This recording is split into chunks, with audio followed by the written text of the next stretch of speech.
బాగానే ఉంది, ఇబ్బంది లేదు. సంవత్సరం కాలం పూర్తి చేశారు, బాగానే చేస్తున్నారు. అనగారు ఇప్పుడు నిన్న కాక మొన్న జగన్మోహన్ రెడ్డి సత్తన్నపల్లి పర్యటనకు వెళ్ళాడు.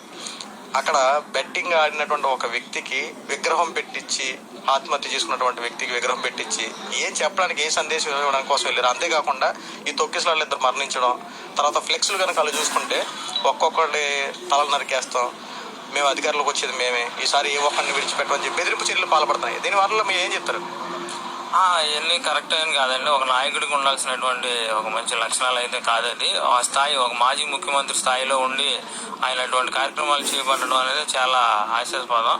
ఎందుకంటే ఆయన ఏం చేస్తున్నాడంటే ఉన్నటువంటి యువకులందరినీ రెచ్చగొడుతున్నాడు. సమాజానికి ఆయన ఇచ్చేది ఒక మంచి విధానం అయితే కాదు అది. ఆ ప్లగార్డులు కానీ అవన్నీ పట్టుకున్నటువంటి వాళ్ళు కూడా ఎంత ఏంటంటే గంజాయి మత్తులో ఉండి ఏదో చేస్తున్నట్టుగా ఉంది. ఆ కొటేషన్లు కూడా వాతావరణం అనేది కాదు, ఆ స్థాయికి అది సబబు కాదు.